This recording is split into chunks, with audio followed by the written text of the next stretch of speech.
on Dublin's easy place to relax. Sunshine 106.8. Sunshine 106.8. You're very welcome to A Taste of Ireland, and my special guest this evening was awarded the top aesthetic practitioner in the world 2019 at the My Face, My Body Global Awards in Las Vegas. He won the Doctor of the Year UK 2019 and Doctor of the Year UK and Ireland in 2018 at the Safety in Beauty Diamond Awards in London. He has won the Royal Society of Medicine Research Poster Award, and he is among one of the few doctors in the world to have won the coveted AMEC trophy 3 times, no less. Paris twice and in Monaco in 2019 for various research related to the use of stem cells, etc. He was Michael Jackson's doctor at one stage. He's been on CNN, Sky News, the BBC, Newsweek, as well as all our own stations here. And I have to say, Dr. Patrick Treacy, renowned dermatologist, you're very welcome to the programme. How are you doing this evening? I'm fine. Thank you very much, Ed. I'm exhausted reading all that out, right? Because I was wondering if you had I was reading through your stuff, Patrick, and your wonderful books. And of course, we're here to talk about your new book, which is very, very, very interesting indeed, The Needle and the Damage Done. But I was wondering if you had discovered the power of bilocation, where you can be in 2 places at the one time, because you've some amazing stuff that you've done here over the years. People used to say that to me all the time, and particularly, do you have a brother? How could you be, sort of fit so much into a lifetime?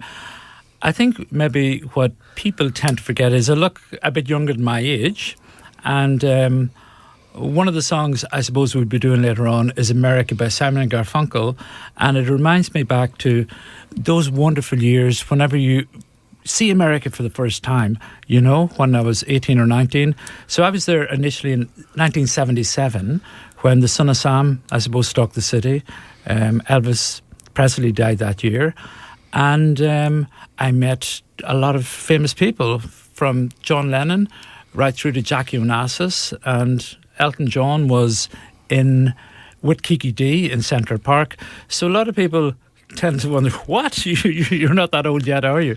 Chronologically, I suppose I fitted a lot into the years that I've been here, but most people assume that, I suppose, a doctor tends to spend a lot of time in the one place, particularly if you're training for something like plastic surgery. You tend to be in the one place for like 4 to 6 years, whereas I suppose I used my time to travel. Originally, when I was in Northern Ireland, the war kicked off there. I became a victim of it, believe it or not. You can read that, I suppose, in the book. So I transferred to the Royal College of Surgeons in Ireland. And then because I was, I suppose, a wee bit older to be doing plastic surgery, I was very lucky that I was able to work in New Zealand, Australia, the United States, South Africa, Gibraltar, Solomon Isles. So I got a good run around the world. I know, and I saw you were in Saddam Hussein's Iraq as well, and you were locked up there for a while. It's like a Jason Bourne movie watching it. Yeah, you're right. I was at the fall of the Berlin Wall, I suppose, November '89, and then 2 or 3 weeks later, I was in Iraq. If you remember, Park, who was a subsidiary of Aer Lingus, ran the Ibn al-Battur Hospital. So we had a situation where we were a tertiary referral centre. So instead of them sending cardiac transplants or renal transplants to Dublin, London or Paris, again, they just sent them to our hospital. So we had a lot of very highly specialised staff. But in March of that year, the Times ran an article regarding the Iraqi people who'd been gassed in El Habalia. You remember that period. And we were getting an awful lot of people from Suleimani and El Habalia into our ICU with aplastic anemia. So I ventured up into the area. I was doing, I suppose, articles for the Fermanagh Herald at the time, and I got arrested in Peshmerga gear, believe it or not, by the Iraqi army in Forbidden Land, and I got a year's jail sentence, but they never transferred me from the police station because he was invading Kuwait at exactly the same time. So I was there for 5 days, and I got An Iraqi commander came down to me one morning, left a gun beside me on the bed and said, you think we're all animals, do you? Or barbarians, he said. And I said, no, I don't. He says, listen, I know James Joyce, I know Trinity College. And he lifted me and put my arm behind my back and roughed me up a bit, but threw me outside the station and then threw my bag out after me. So I was really blessed. And I don't think the taxi driver that was with me ever got out. And it was a horrible experience because we could hear the people being, I suppose, tortured at night time and the screams, and it was Iraq of the period, I presume, you know. So I flew back to Dublin. I didn't even go back to hospital to collect my gear. And August the 1st, 2nd, we were in the, that was July the 28th. We were at the Galway races and he invaded Kuwait, and everybody who was my friends in the hospital were held as, I suppose, prisoners, whereas, you know, I was in a situation beforehand particularly, and not to labour on Iraq, but if you remember in that period also, Fazrov Bazrov, the journalist, was beheaded, and Daphne Parish got a life sentence. I was driving their car, well, that was the staff health car, my car, and because I took over in that period afterwards, but that was the licence that I had. Lucky enough to never checked it. Yeah, fascinating story, Patrick. Were you always, I mean, in terms of your original, going back to your origin stories, were you always attracted to dermatology, or, you know, was that something that was big for you? Well, to an extent, and just to correct that, I suppose I'm what they call a gypsy. I'm a general practitioner with special interest dermatology, so I've done 2 years derm rather than the 4 years normally, and I suppose that sort of qualification gave me the ability to travel the world.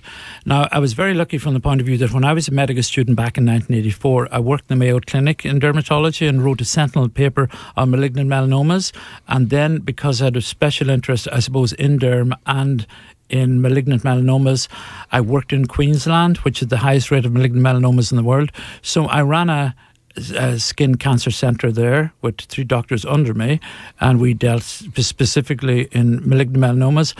And also I was associated with the Princess Alexandra Hospital in Brisbane. We were trying to work out a vaccine. So I've always been interested in dermatology, and almost since I came back to Ireland, I've done nothing else but dermatology.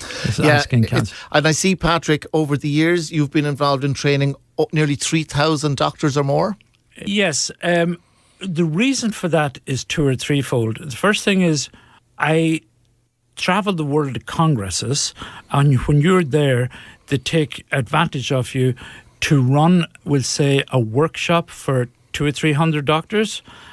It's amazing over a period of years how many people that you actually train. And then we've run a mentorship program on Aylesbury Clinic where I allow doctors from all over the world to come and just sit in with us, and I've never charged them. We've always had that policy. So we've just recently had somebody from Gaza, it's amazing, and Bethlehem, and then we've doctors from Norway, some from the United States, South Africa, and they come and spend, you know, sort of a week with us. So I had somebody from Canada recently, 2 from Canada actually, and it's wonderful, you know, and sort of we just do our own thing, and the patients have been kind enough to allow that sort of mentorship program to exist. So, yeah. Excellent.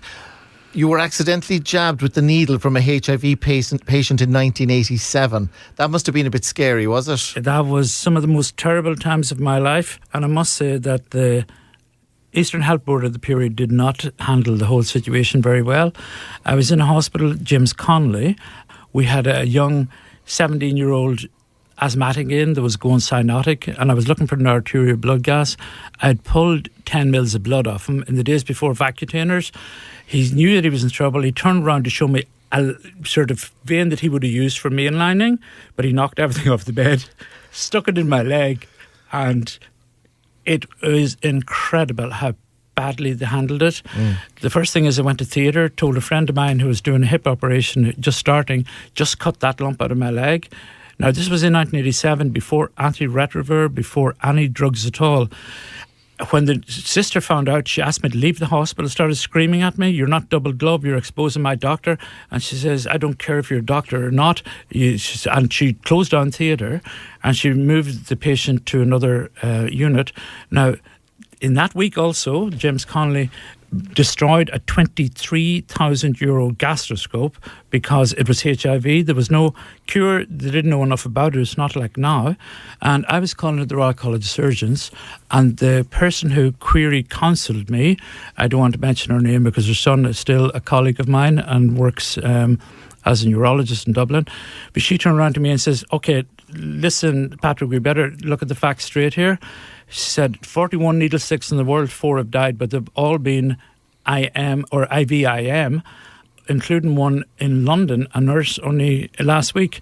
And I said, but of course I'm IVIM. She says, oh, nobody told me. She says, well, you're probably going to die then, aren't you? That was the response I got.